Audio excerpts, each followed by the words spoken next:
I schedule writing times around the edges of my life.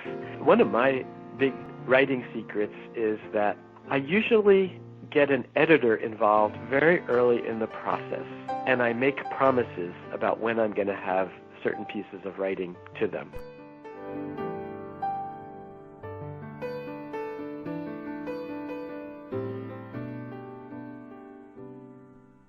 Welcome to Writer's Voices with Monica and Caroline. I'm your host, Monica Hadley, and with me is my co-host and mother, Caroline Kilborn. And good morning, everyone, or good afternoon, whenever you're listening to this. It's a beautiful day right here in Iowa, and we're very thankful for that. Yes, we are. We have a very interesting book to talk about today. I tell you, every page has something on it that you just got to relate to. And the book is titled 7 Practices of a Mindful Leader, Lessons from Google and a Zen Monastery Kitchen. And our guest is Marc Lesser, who is a CEO, a Zen teacher, an author, and leads trainings and talks worldwide. He has led mindfulness and emotional intelligence programs at many of the world's leading businesses and organizations, including Google, Genentech, and Kaiser, and he is currently CEO of ZBA Associates, a company providing mindfulness-based leadership trainings and creating community by supporting ongoing groups. And he's also the author of Less, Accomplishing More by Doing Less, and Know Yourself, Forget Yourself. And Marc's website is marclesser.net. That's marclesser.net. Welcome to Writer's Voices, Marc. Thanks. It's good to be here. Hello, Monica and Caroline. And hello there. Where are you calling us from today? I am in rainy Mill Valley, California, just north of San Francisco. Oh, I thought it never rained in California. Or was that just a song from the 70s? It's a song. That's a song. That was a song, yeah. Well, Monica, you know that better than that. You were born in California. That is true. And, of course, with the landslides and so forth there, Oh, gosh. that's caused by rains. Yeah. California has really been hit hard by natural disasters in the last few years, hasn't it? It's been really intense. With the fires have been just devastating. I have several friends who lost their houses from fires. Have really been the big thing, and now we've had a super rainy winter. There's concerns about landslides and floods, and people used to worry about earthquakes. That hardly makes the headlines at all anymore. Right. And of course, Iowa, which is where we are, has been hit by floods this year, but on the west side. The last major flood was closer to here. But we live in a town, I live in a town where there are no rivers, so it really doesn't flood, because it's kind of hard to flood if you're not near a river. Or an ocean. Or the ocean. Yeah. Or a lake, or some body of water bigger than a pond. Anyway, let's talk about 7 practices of a mindful leader. Tell us how you became, how this became your kind of calling to teach this.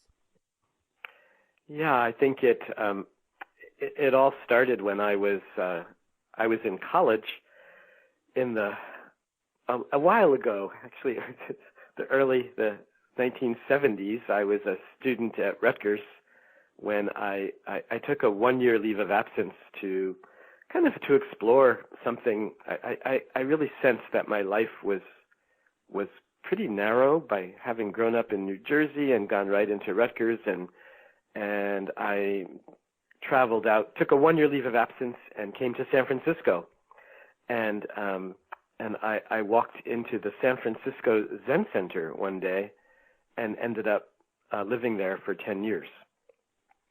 Which, as you might imagine, my parents not thrilled about this at the time, but it totally opened up my world and changed my life. And it's funny, if you of course, no one ever thought that would ever have anything to do with, how I would make a living or what I would do with my life. But if you kind of fast forward, I these days I find myself teaching mindfulness and meditation in as you said, in places like Google. Interesting. I noticed on the front page of today's New York Times is a big article about mindfulness being taught to the United States military, which is so. There's this huge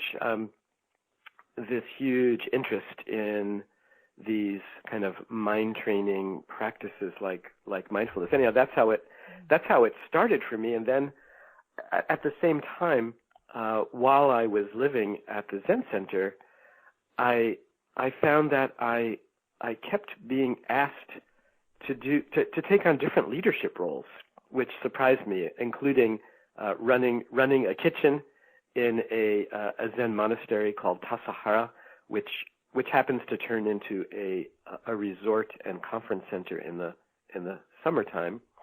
And then my 10th year of living at the Zen Center, I was the director, and I had this kind of strange insight that though my core practice, was the practice of meditation and mindfulness, and I was studying and practicing Zen, I was also a leader, and I was also running a business. And I wondered, why isn't everybody doing this? These two activities seem like they go so well together.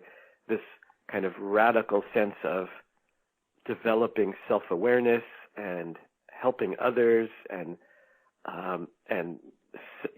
getting to know yourself and going beyond yourself just seemed like this is really good for the world of leadership and work. And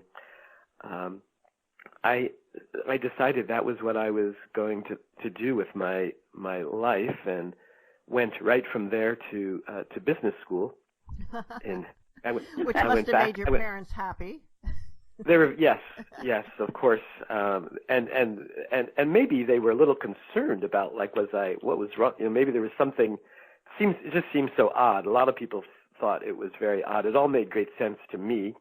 I went to business school, got an MBA degree, and then I ended up starting a few different companies and being in the kind of. I really had that entrepreneurial bug, but at the same time, I always felt like my real aspiration was this kind of integration of these contemplative practices with the world of business and getting stuff done.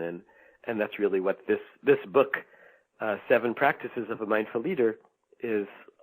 In a way, it's a little bit of my own path and what I've learned, but mostly it's kind of setting forth what I think are kind of 7 really core ways to integrate mindfulness practice with leadership and work. And then what I love about these, even though these are framed as leadership and work, they really go beyond that. They impact my writing life. They impact all of my relationship life. Well, actually, mindfulness and caring about other people, which I think is important in this book, is common sense. And we seem to have lost that in our, am I right? Yeah, well, what one person's common sense is another person's radical philosophy, right? Well, when you're caring about other people and not just yourself, then you come to the conclusion that, there are lots of different ways of looking at things. But, caring about other people is primary. Well, even to unpack that a little bit, right? The reality of how much we are interconnected, right? That we are, and these days, right? It's not only locally, not only in our communities, but globally. We are. I mean, it's one of the. I'm amazed, like these days, when I do some programs in places like Google, for instance, or any high tech company. People are working with each other literally across the globe. Absolutely. Even in my, I now have a small, at the moment I'm running a small kind of consulting company, And I work with a web developer who her team is in India, and so it's a kind of amazing this how vast and powerful we are interconnected with each other these days. Well, 2 of your 7 practices are really focused on others, and in my kind of limited experience, it seems like a lot of times people think or even in practice that meditation, which is similar to mindfulness, or other spiritual practices tend to be in that vein tend to be very much focused on the self. Uh-huh. And yeah. You know, what do you think that's common, and how do you overcome that? You know, more and more, you know, so many ways I could respond to that, but one very practical way is I come into contact with so many people that get how useful it would be for them to have a regular meditation practice and really struggle with it. And what I find is that people are attempting to do it by themselves. And I more and more find myself teaching that mindfulness was never meant to be an individual sport. It is a group sport. It's like thinking you're going to play soccer only by yourself. That there is, I mean, in a way, there is a really different sense and quality and feeling to actually doing meditation practice with other people. Now, I know that if that's just not possible, of course it's better to do it by yourself than not at all. But the other piece to that is that you know, in almost all contemplative traditions, whether it's Buddhist or Christian or Muslim or any, at the core of them is this sense of helping others, this sense of compassion, and it's so built in to all of these traditions that it's almost easy to miss, because it's just so assumed. It's so assumed that the reason that we do these practices is so that we can better show up, you know, for the people that we live with and love. And these days, I think one of the reasons that mindfulness and meditation are being so embraced in the work world is that the level of collaboration and the need for people working in teams has exploded, and people get that in order to work effectively with others, we need to have this sense of inner knowing, this self-knowing, this understanding of our own emotions and feelings and proclivities, and also this tendency to be able to actually operate in a world where we can feel comfortable enough in our own skins that we can actually help others and be there for others and not be so kind of playing these political games and protecting ourselves. Mm-hmm. Would you say people need to have a feeling of inner peace? Yeah, or at least, you know, if not, you know, inner peace, that's a hard one. You know, we're complicated creatures. I mean, I can't say, you know, if someone were to ask me, do I have a feeling of inner peace? Well, at times. But I think more maybe, I would say inner confidence. And inner confidence would include that even when I'm not feeling inner peace, that's okay. And that I can appreciate and be present for whatever I'm feeling. And I can also be curious about what another person is feeling. If I'm feeling, you know, out of alignment, or if there is something that that I'm not understanding, that I have enough inner confidence to be curious and want to understand another person. You know, I'm going to speak to 2 things you said. First, the idea of meditating in a group being more, in a way, more powerful and an easier practice to stick with.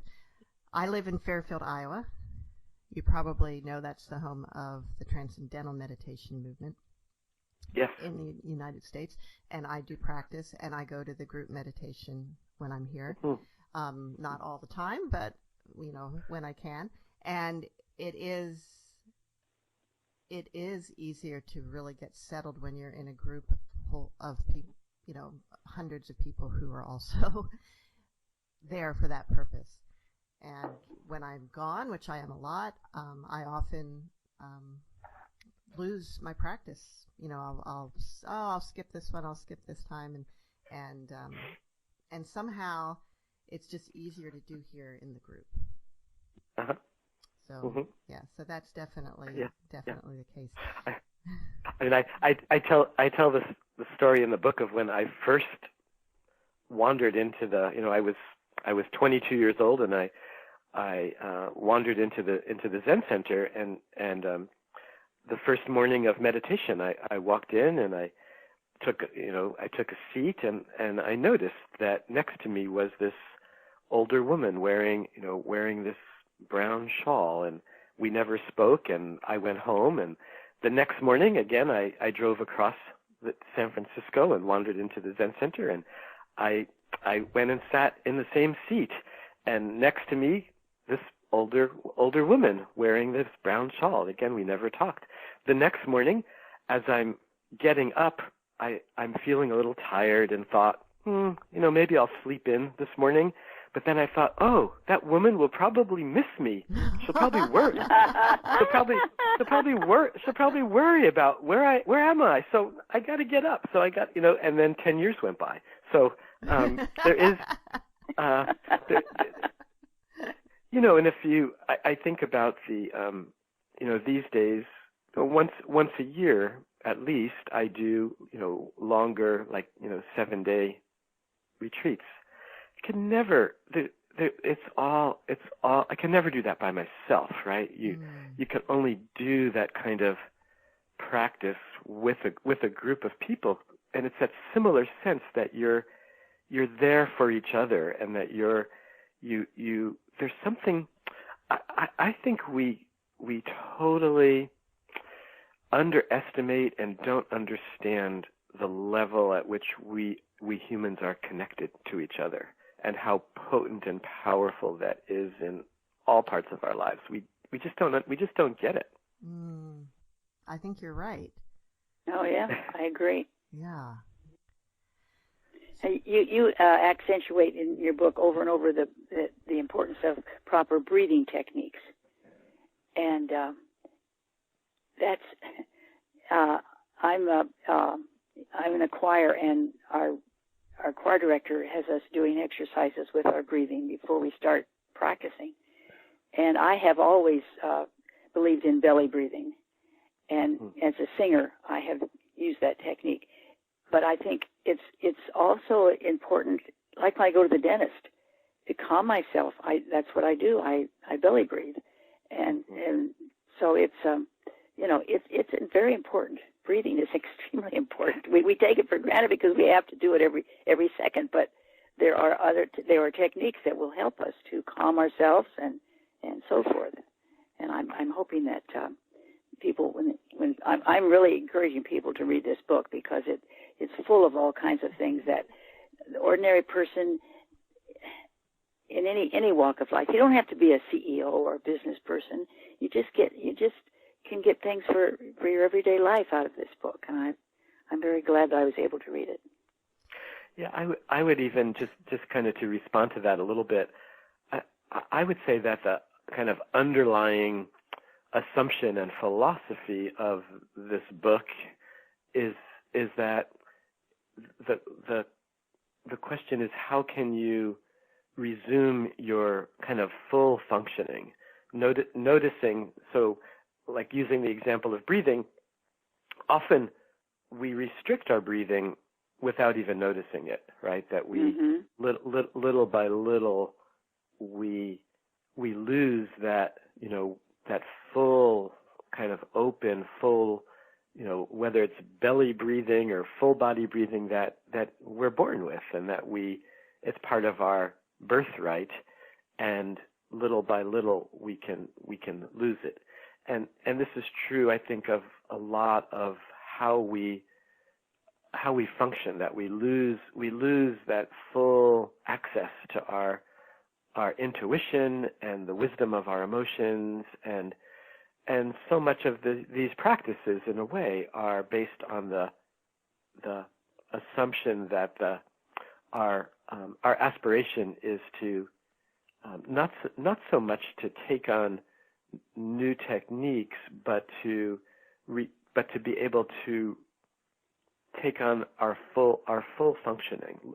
So we need some of these techniques or exercises in order to help us do that better. Well, how many times for instance, on TV, when there's an occasion where somebody is is under stress, and someone will say to them, "Oh, take a breath." Mm-hmm. Yep. Is this a natural response that you think, well, people just need to stop, take a breath, and calm themselves, and that's the whole thing. Yeah.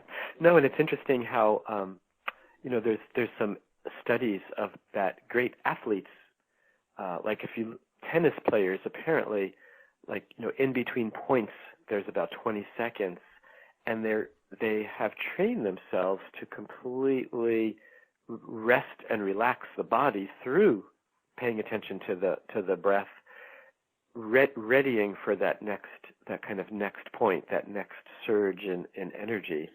And this seems like such I find myself teaching and applying similar skills to that in people in the work world, who, in terms of managing one's energy, and even I would say that I tend to do that in my own writing practice.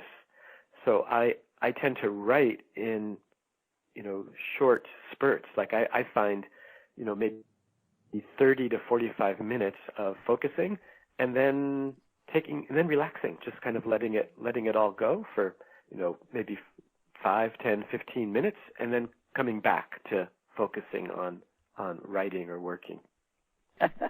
You're listening to Writers' Voices with Monica and Caroline, and our guest today is Marc Lesser, author of 7 Practices of a Mindful Leader. I was just going to say, so he's taking a breather. I'm just creating some space to see, I'm curious about both of you. What, yeah. Yes, and here we are. We are breathing together. In some of the teaching I do, I sometimes say, we are now a conspiracy, right? Because the word conspire means to breathe together, to breathe, and it's interesting how much of the words, inspiration is like this breath of newness and waking up. So there's so much in our language has these is about the breath. Well, I wonder how conspiracy took on the negative connotation that it has. Yeah, good question. That would be an interesting research into the etymology, if I'm using the word correctly, which is always fascinates me, how words got the meaning and where they came from. Yeah, well, I've been working on changing that, because I think that we need this conspiracy of people looking to help add more compassion to the world, and to be able to to use our voices and our businesses for the greater good, and to do healing. And our planet needs a conspiracy of people who are concerned about again, like, it's funny, I was kind of talking about the essence and direction of these practices are kind of returning to the full functioning of human beings, and I would say the same is needed and true in our planet, right?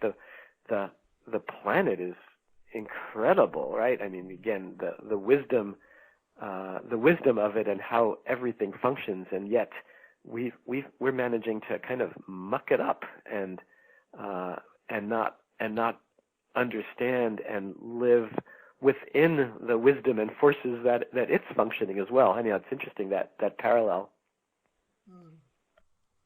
Yeah. Marc, how did you sort of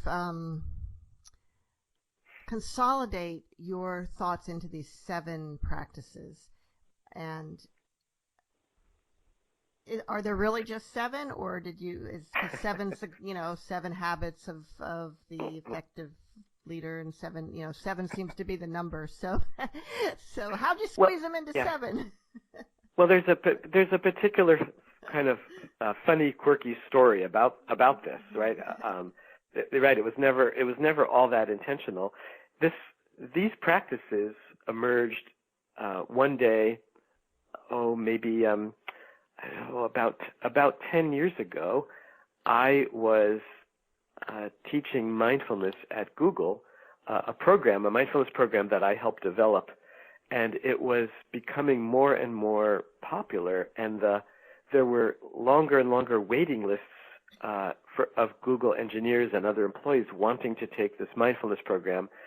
And I decided that it was time to train a group of Google employees to teach this mindfulness program as a way of growing it inside of Google. And we had people applied, and we had about a dozen people who we were in a train the trainer program. And I invited a good friend of mine, a Zen teacher and poet, a man named Norman Fisher, to come and be part of this training session. And as this meeting was beginning, I noticed that someone else had created the agenda for what we were going to do during this day.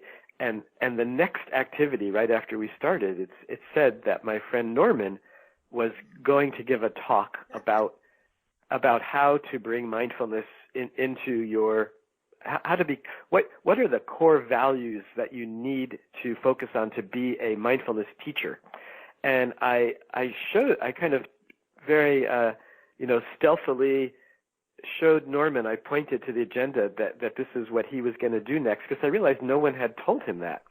And he very calmly got out a piece of paper and a pencil and just jotted down some notes and proceeded to give a talk to this group of Google engineers on these 7 practices of what you need to focus on, the values that you need to embody in order to be a mindfulness teacher in Norman's view. And when I heard these practices, I just, like, my whole body kind of jolted, and I thought, these are wonderful practices, and I thought they were in a way very simple, but also quite unusual and powerful. And I ended up, I actually made a list of these practices and put them on everyone's desk, all the employees in my organization that I was running. We had about 20 people at the time. And I started kind of writing about them and giving talks about them. I would get invited to speak at different leadership and mindfulness conferences. And then little by little, a book started to emerge. And then I started to feel funny, and I felt like, I need to check with my friend Norman. And I called Norman and said, I was in the process of developing a book about these 7 practices that he had taught. This was now a few years had gone by. And Norman says, of course, what 7 practices? He had no idea what I was even talking about. And I read the list of the 7 practices to Norman, and he said, those are really good. And good luck with your book, and please send me a copy. And that was how those 7 practices emerged. This might be a good time to let our audience know what the 7 practices are. Yes, great time. The 7 practices are: love the work, do the work, don't be an expert, connect to your pain, connect to the pain of others, depend on others, and keep making it simpler.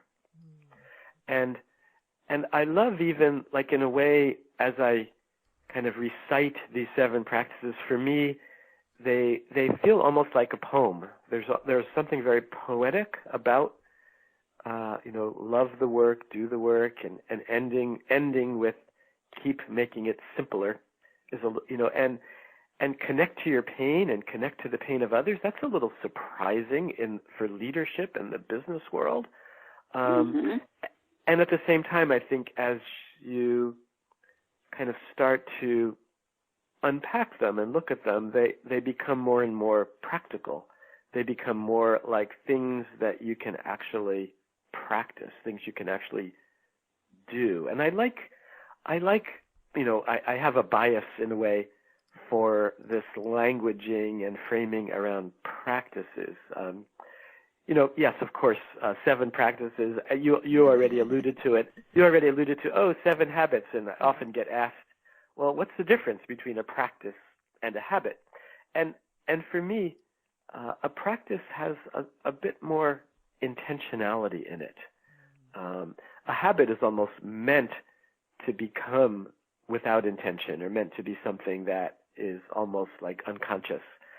Practices, in a way, are meant to be conscious, and you kind of need again and again to remind yourself. And interestingly enough, the word mindfulness, the Sanskrit word sati, that we translate into mindfulness, it literally means to remember. So mindfulness practice, in a way, is it's remembering to be present, remembering that you're alive, remembering to wake up and see with as much clarity as you possibly can, and part of that is that it's just so easy to be lulled into our state of assumptions and habit, and maybe not so wholesome habits. So I'm quite fond of these 7 practices. The word mindfulness I don't remember hearing that word in sort of popular culture even 10 years ago. But now you see it everywhere.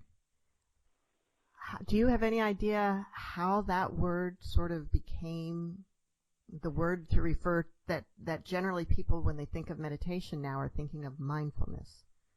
Yeah, I think a lot of it, we have to go back to a man named Jon Kabat-Zinn, who was a professor, researcher at University of Massachusetts, and this goes back, 30, 40 years ago.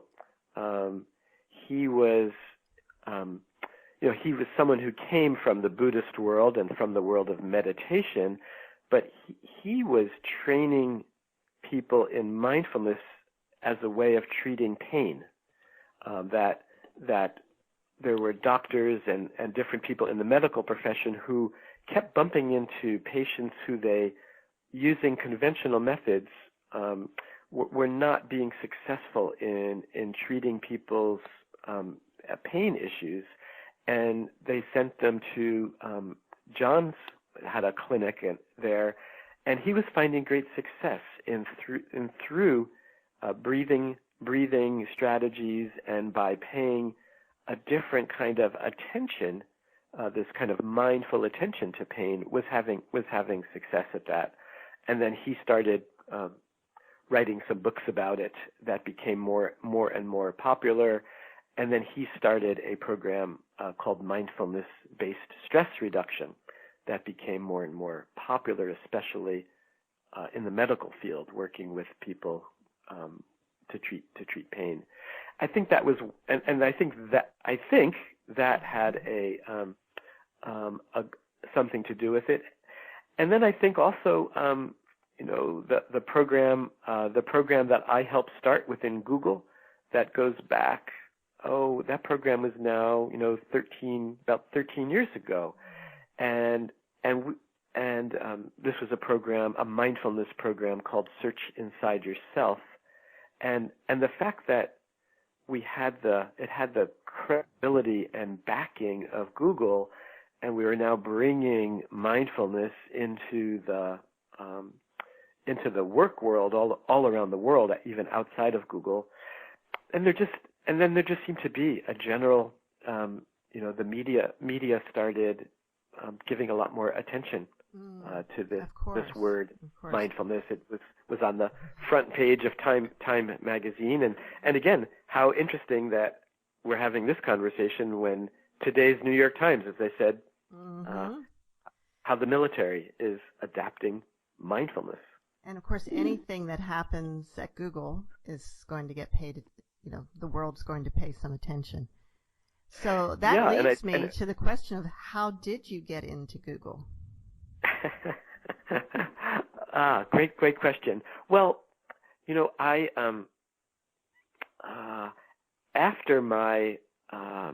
after I got my MBA degree, I ended up starting and running a publishing company. Interesting. It's funny. I've been thinking a lot about.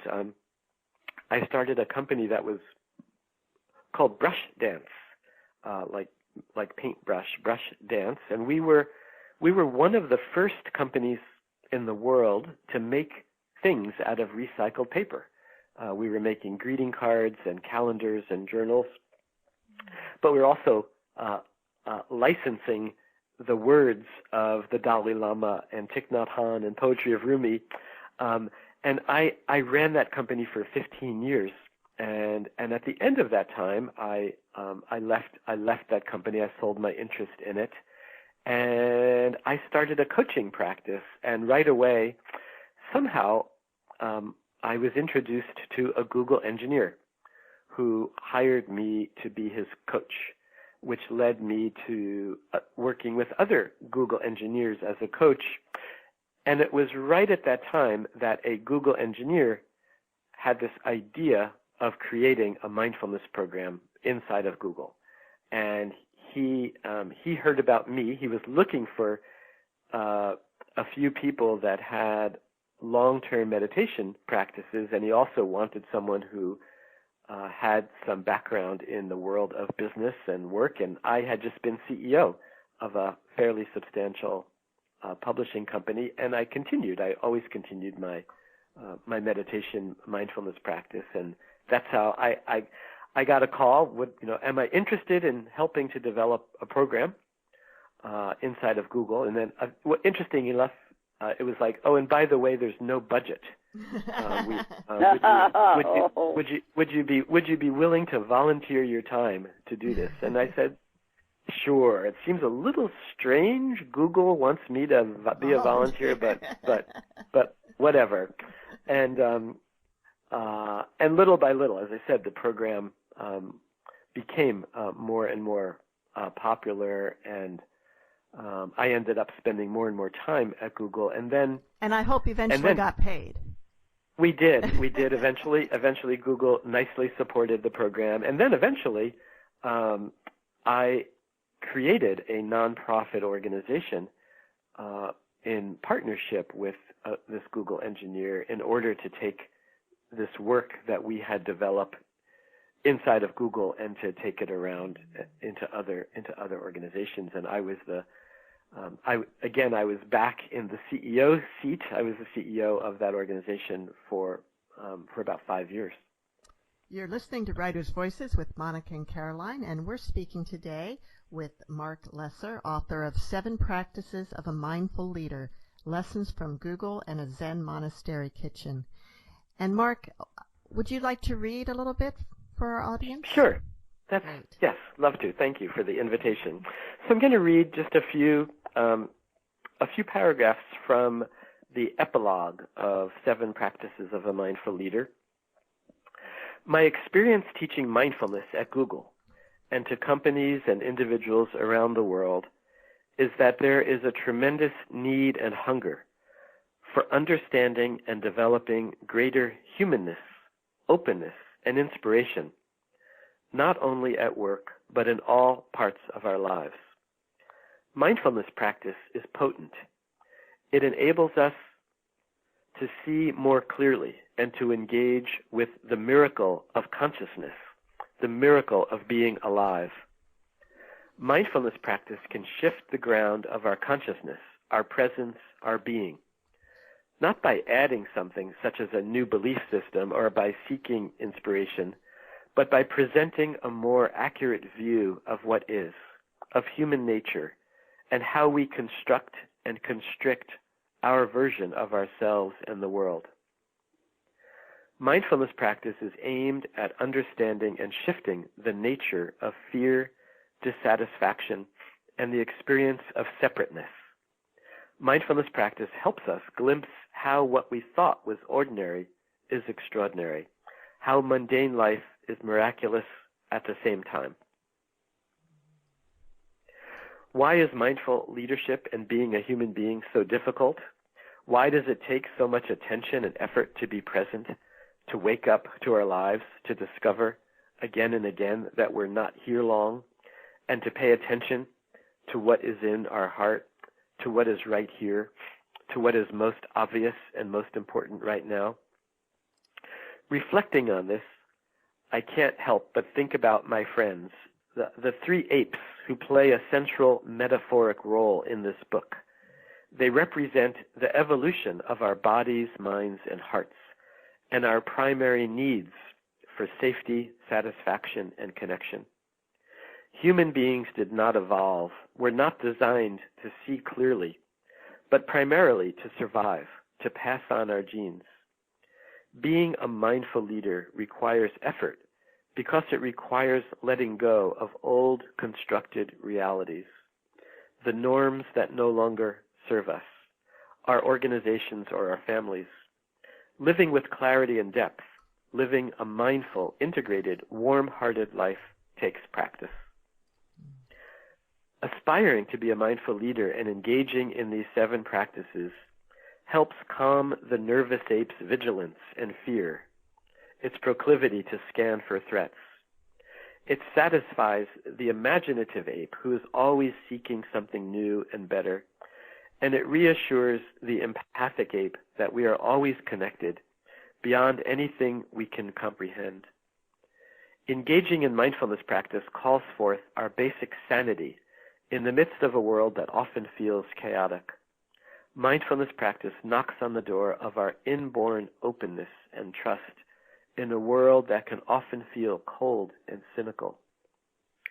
Considering why mindful leadership is so difficult and necessary, I also return to the themes of pain and possibility. This is the pain of change, of not getting what we want and of getting what we don't want. Opening to possibility shifts our relationship with desire itself, rather than striving to satisfy our desires, though that might happen. Our freedom lies in radical acceptance of what is, as well as in the power of awareness. Seeing inner freedom as possible is a core underlying aspect of mindfulness and mindful leadership. Everyone wants to leave the endless changes. This is a line from a 6th century verse by Dongshan, the founder of the Soto Zen school in China. Time and change are beyond our usual rational understanding. You are not alone in your resistance to change. Staying with the questions, staying with what is, takes courage. Notice what happens when you fully enter your life, your experience, with less resistance. And when resistance arises, great. Notice your resistance. It's a terrific teacher. Later in the same verse, Dongshan says, when we stop bending and fitting our lives, we come back to sit by the fire. What would it be like to pause, to stop bending and fitting your life, to not hold back, then to sit relaxed and alert by the warmth of our innermost knowing, feeling the heat from the fire within and around us that always burns. And that's the end of the epilogue. Thank you, Mark. Thank you, Mark. I want to talk for a minute about the first practice, which is love the work. We often hear young people given the advice, do what you love, and the money will follow. You've probably heard that one before. And Sure. I, as an entrepreneur, I have several companies that I've founded or co-founded, and I like to turn that on its head a little bit, which I think might be more aligned with what you're saying, which is love what you do. Whatever shows up that day, do it, give it your best, and then you will be successful. Yeah, and even I'm yes, and I want to just kind of add to that, which is what I mean by love the work is that the primary work that we all have is to become more aware, of our both our biases and proclivities and places where we are conditioned or closed, and to become more aware of our resources and intuitions. So it's the practice of studying our own humanness, our own humanity, and the work of how we can support and help other people. To me, this is the work, and to me the things that how that translates into whatever businesses we might be starting or working for. Again, whether we're a teacher or a doctor or a business person or whatever, the real work is the work of discovering our real full functioning humanity. And this was, so to me, that's the work. And then it's interesting to me that then the second practice is do the work, is that, well, how do you actually do that? Now, having said that, of course, the particular function that we have, the people we're working with, the kind of work we're doing, I'm not at all saying that doesn't matter. Of course it matters. But it's, to me, it's almost secondary to what I think the real work is. And that to me is the turning that, these ideas of loving the work on its head. Very interesting. I have read and that there's a nerve, there's something physiological. There's a nerve that runs down through your thorax, and that's part of the belly breathing. And when you activate that, it calms the organs in your body. Is that true? Yeah, this sounds like, I think what you're referring to is the vagus nerve. Yes. Yes. Yeah. And there's a lot of research. In fact, it's interesting. Even in some way, I get, it makes me, people might feel a little queasy or concerned about hearing that the military is using these techniques, but in part they're using these techniques so that people are not traumatized. People who are young men and women who are put in incredibly traumatic, dreadful situations, have some of greater kind of inner skills, including getting in touch with your breath and your body.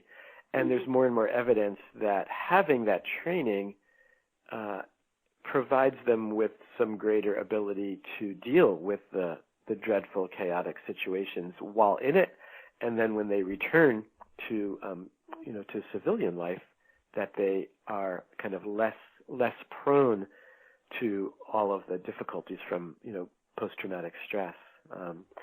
So there, and this is there's a lot of work being done now.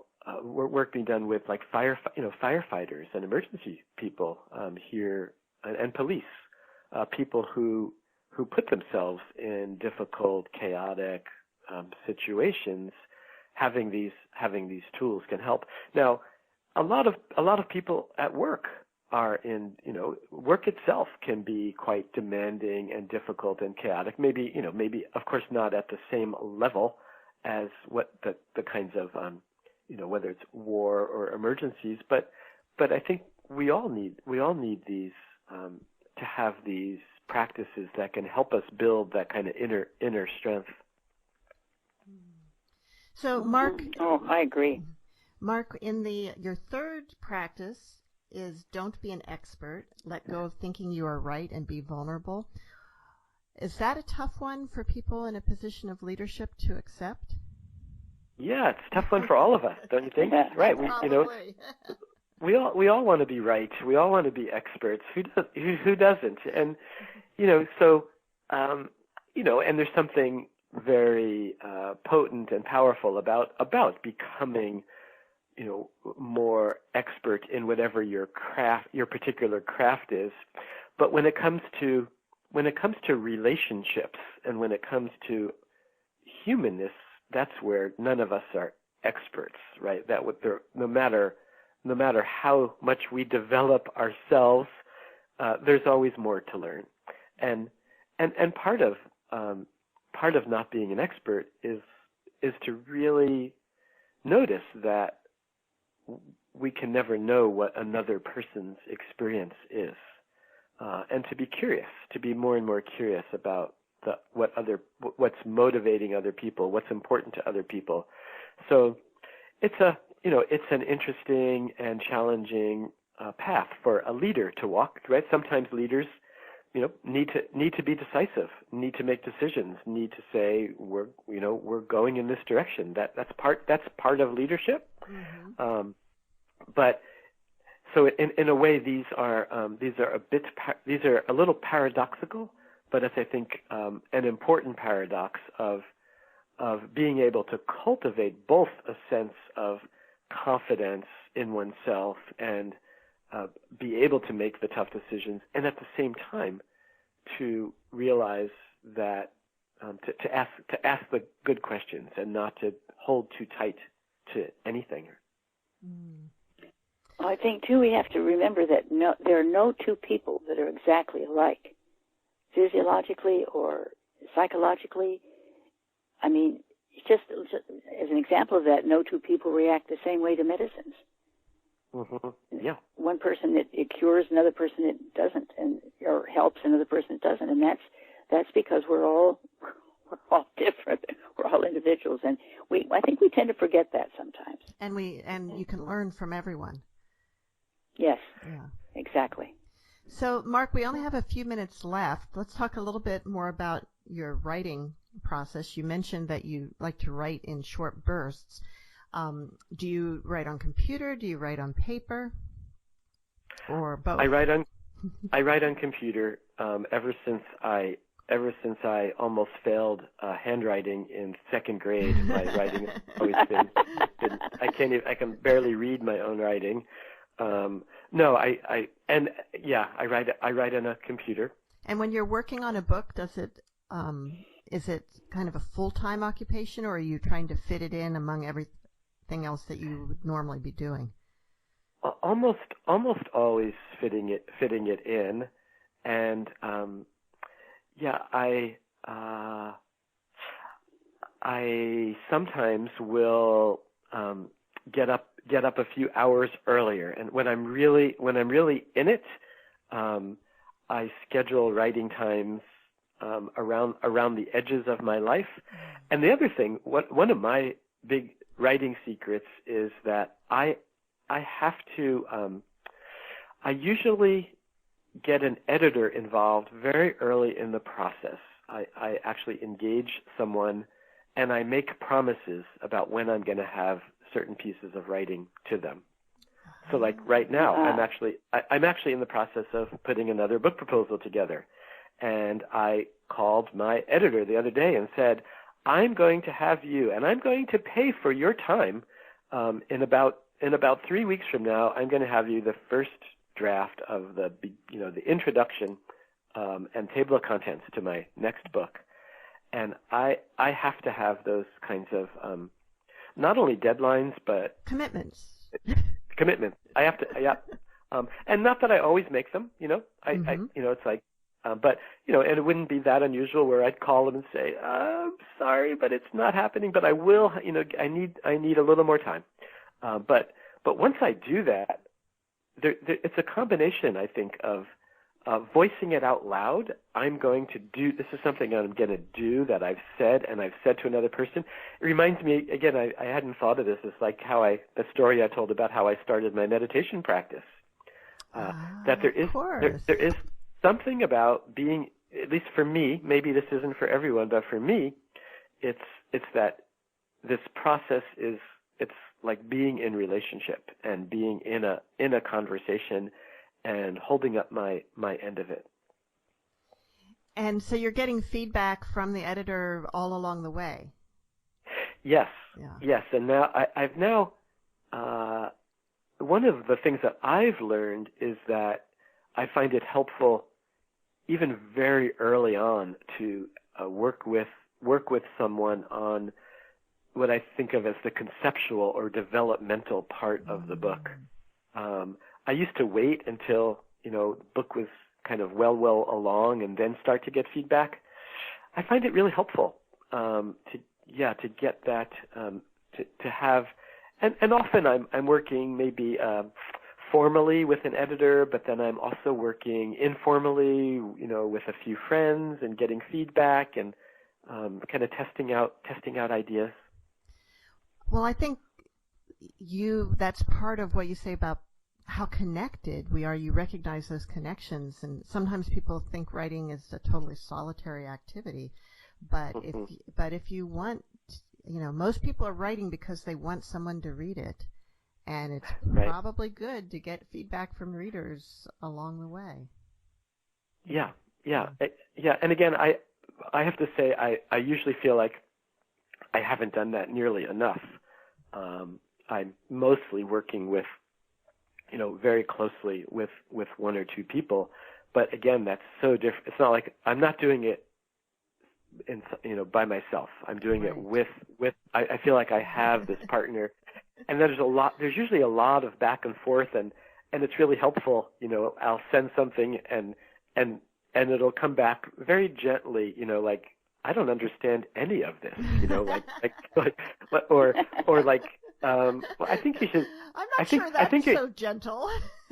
Well, it's like I think you should save this story. Maybe this will fit in the next book, but I don't think it's fitting here in this, or I'm not really understanding it, and that's really helpful because I always feel like I'm way too close to my writing, and I just that outside perspective.